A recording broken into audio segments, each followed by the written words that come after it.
So as you can see guys, the thread tape on the shoulder is worn out already.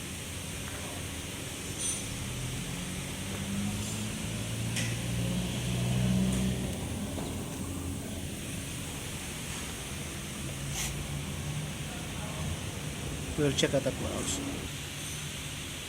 And as you notice, this tire having already fly appearance on the tire, on the shoulder, tire on the shoulder, while here still in good condition. It was on the front before,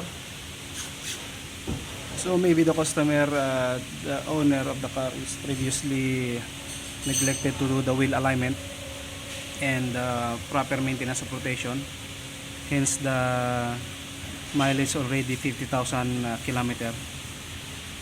Lack of rotation, maintenance and alignment, so it will cost your tire. So it was this tire, it was from the front, back before.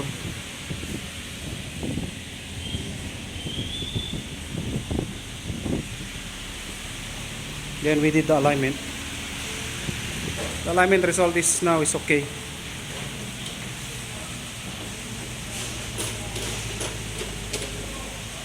That's the reading right now.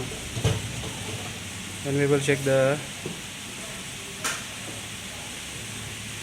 work management, control safe measurement, showing before and current.